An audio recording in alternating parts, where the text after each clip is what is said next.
අයිබෝන් කියලා පිළිගන්නවා ICT මෑෂ් channel එකත් එක්ක සම්බන්ධ වෙන සීළු දෙනාව අද පොඩි වෙනස් වීඩියෝ එකක් කරගෙන ආවේ. අපි දන්නවා මාල් ටැංක්, ෆිෂ් ටැංක් වල අපි කවුරුත් කැමතියි. ඒගොල්ලෝගේ ලස්සන බලන් ඉන්න, ඒ වගේම මනසට හොඳයි කියනවා නේද? ඒකට මේක කොහොමද ප්‍රෝග්‍රෑමින් පාර්ට් එකක් භාවිත කරලා එහෙම නැත්නම් ප්‍රෝග්‍රෑමින් සොෆ්ට්වෙයාර් එකක් භාවිත කරලා ග්‍රැෆිකලි විදියට නිර්මාණය කරන්නේ. රයිට්, මේ සඳහා අපි උරුදු වැඩසටහන භාවිත කරනවා ස්ක්‍රැච් භාවිත කරලා කොහොමද ලස්සනට ෆිෂ් ටැංක් එකක් නිර්මාණය කරගන්න කියලා අපි බලමු. රැඳිලා ඉන්න වීඩියෝ එක පුරාම මේක ඉතාමත් වැදගත් වෙයි යාළුවන්ට එක ෂෙයා කරගන්න. රයිට්, එහෙනම් අපි පටන් ගමු ස්ක්‍රැච් වලින් ෆිෂ් ටැංක් එකක්. ලස්සන මාල් ටැංක් එකක් හදන්න යන්නේ. රයිට්, මේකෙදි මුලින්ම මම බෑග්ග්‍රවුන්ඩ් එක වෙනස් කරනවා. අපිට දැනට තියෙන white background එකක් වෙනස් කරමු. background එක choose background. right, මේකේ search කරනවා. search result එකකින් මම තෝරනවා underwater තෝරනවා. මේකෙදි type දෙකක් තියෙනවා, images දෙකක් තියෙනවා. මම දෙවෙනි එක තෝරනවා. right, මේකද ලස්සන background එකක් ආවා. sprite එක ගැලපෙන්නේ නැහැ. උසු නෑනේ. මූද ඇතුලේ fish tank වල මම delete කරනවා මෙන්න මෙතන delete button එකකින්. right, අලුත් sprite කෙනෙක් දාගමු. search කරා, මෙතන search button එකකින් search කරා. මම මෙතන type කරනවා fish. පළවෙනි එකේ නම තෝරනවා. right, click කරනවා. මෙයා add වෙනවා. right, graphic part එක අවසන්. දැන් අපි යන්නේ මෙයාට codes ලියන්න. එහෙම නැත්නම් blocks වලින් puzzles වගේ හදන්න යන ලස්සනට. මුලින්ම මම දෙන්නේ මෙයාට command එකක් දෙනවා. මගේ මොන command එක. ඒ කියන්නේ මගේ command එකෙන් පස්සේ තමයි අනිකුත් විධානයන්, ඒ කියන්නේ අනිකුත් blocks ටික ක්‍රියාත්මක වෙන්න ඕනේ. main command එක. මේකට මම events වලට ගිහිල්ලා when green flag clicked. ඔල පාට කොඩිය මත ක්ලික් කරපම්. මෙන්න මෙයාගේ මත ක්ලික් කරාන් පස්සේ මෙතනට පහලින් තියෙන විධානයන් ටික ක්‍රියාත්මක වෙන්න. right, ඊට පස්සේ යනවා controls වලට. controls වල අලුත් එකක් කතා කරනවා. මෙන්න මේ block එක forever වචනාර්ථයෙන් අපි ගත්තොත් නිතරම ක්‍රියාත්මක වෙන්න. forever හැමදාම ඒ වගේ අර්ථයක් දෙන්නේ. මේකෙදි මෙන්න මේ බ්ලොක් එක ඇතුළට දාන අනිකුත් බ්ලොක්ස් ටික නොකඩවාම ක්‍රියාත්මක වෙනවා. දැන් මට අවශ්‍ය වෙන්නේ මේ මාළුවා නොකඩවාම එහා මෙහා චලනය කරන්න.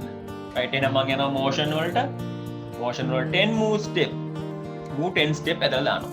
drag කරලා මෙන්න මේ බ්ලොක් එක ඇතුළට දාන්නේ. එයා පෙන්නනවා ඒ තැන් වලට දාන්න නැතුව ලස්සනට මෙයා ඇතුළට දාන්න ඕන ගානට මෙයාගේ බ්ලොක් එක ඇතුළට. right, ඊට පස්සේ මොකද වෙන්නේ බලමු අපි පොඩ්ඩක් motion කරලා. right, ගැලපෙන්නේ නැහැ. මොකද ගැටලුව? මෙයා එජ්ජකිමුත් එහාට යනවා. මම ස්ටොප් කරලා මෙයාව නැවත ඩ්‍රැග් කරනවා මේ විදියට. මම මේකෙදි කරන්නේ මේ එජ් එක, මේකේ වටේ ප්‍රමාණයට කියන්නේ එජ් එක කියලා. එජ් එකේ වැදුනොත් නැවත ආපසු හැරෙන්න. මේකට මම පොඩි බ්ලොක් එකක් තියෙනවා motion වලම යට යන්න. if on edge bounce මෙයාවත් දානවා මේ forever බ්ලොක් එක ඇතුළට. right, if on edge bounce දැන් බලමු. right, හරි, bounce වුණා. නමුත් upside down නේ මාළුවා ඔළුවෙන් හිටගෙන ඉන්නේ. stop කරන්න. sprite list එකේ controls තියෙනවා මෙතන. මම එනවා direction වලට. direction වල මෙන්න මෙතන තියෙනවා පළවෙනි tool එක, මැද තියෙන tool එක, left right සහ right. left right දාලා බලමු අපි. right, හරි. left right දැම්මම පස්සේ edge එකේ වෙදලා bounce වෙලා ගන්නට අනිත් පැත්තට හැරලා එනවා. direction එක මම තව පොඩ්ඩක් වෙනස් කරනවා. stop කරලෙමු. direction එක මෙන්න මේ ආකාරයෙන් වෙනස් කරනවා. මාළුවෙක් සාමාන්‍යයෙන් ඔය විදිහට එක දිගට ගමන් කරන්නේ නැහැ එකම පැත්තට. right, මෙන්න මේ right, speed වැඩි වගේ නම් move 10 step කියන එක 10 එක මම 5 වගේ කරනවා, enter කරනවා. right, දැන් ගන්නට motion වෙනවා, move වෙනවා. right, අපි තව මාළුවෙක් ගමු. මොකද එකම මාළුවෙක් ඉන්නේ නැහනේ. තව මෙයා වගේ මාළුවෙක් ගමු. right, select ගියා. එතන මම යනවා fish. මේ කැමති මාළුවෙක් දා ගන්න පුළුවන්. මම දැනට මෙයාව ගන්නවා. right, මෙයාව ගන්නවා. right, මෙයා ආවා. එයා තෝරද්දී ඔයගොල්ලෝ දකින්නේ එක එක මාළු වෙනස් වෙනවා. right, මම මෙයාව තෝරලා custom වලට යනවා. custom වලට ගියාට පස්සේ අනිකුත් මාළුවන් ටික පෙන්නනවා මෙතන. මේක මම change කරනවා මෙයාව. right, custom වලින් මෙයාව change කරා. මෙයා add වෙනවා. මේ තෝරන කට අපි add වෙනවා. right, change කරා. codes වලට යනවා. lazy codes ටික දෙන්න. මෙයාට දීපු codes ටිකමයි දෙන්න ඕනි. නමුත් ආයෙ අපි codes ටික arrange කරන්නේ නැහැ. මෙන්න මෙයාව drag කරගෙන sprite list එකේ බලන්න මෙන්න මෙයා පොඩි ඩාර්ක් වෙනවා පේනව නේද? රයිට්. එන්නම ඩාර්ක් වුණාට පස්සේ මෙයා ගුටර අතාරින්න. මෙයා ගුටර නෙවෙයි. මෙන්න මෙයා ගුටර අතාරින්න. රයිට්.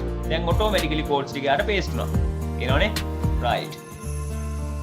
දැන් බලමු අපි ස්ටොප් කරලා රයිට්. මුත් අර ගැටලු ටික එනවා මෙයා අප්සයිඩ් ඩවුන්. ඒ සෙටින්ග්ස් ටික හැදුවේ නැහැ. රයිට්. නැවත මෙයාව තෝරවුවා. ඩිරෙක්ෂන් left right change කරා මේ විදියට. රයිට්. මේ විදියට නැවත තව ෆිෂ්ලා ඇඩ් කරලා මේ කෝඩ්ස් ටික ඩ්‍රැග් කරලා ඒ ස්ප්‍රයිට් එක ඩ්‍රොප් කරාට පස්සේ ඒ කෝඩ්ස් ටික මෙනවා. නමුත් මාළුව මෙහෙම චලනය වෙන්නේ නැහැ. මේගොල්ලන්ගේ පේදි ඊට මේක චලනය වෙනවා. අපි ඊළඟ වීඩියෝ එකකින් බලමු මේක නැචරල් කරන්නේ කොහොමද කියලා. ස්වභාවික විදිහට මේක නිර්මාණය කරන්නේ කොහොමද කියලා තව චූටි වැඩ ටිකක් තියෙනවා. එහෙනම් ඊළඟ වීඩියෝ එකකින් අපි ඒ වැඩ ටික කරමු. එතකම් මේ ටික ප්‍රැක්ටිස් කරන්න. රයිට්. එහෙනම් මගේ channel එක තාම subscribe කරලා නැත්නම් subscribe කරන්න. notification bell එකට click කරන්න.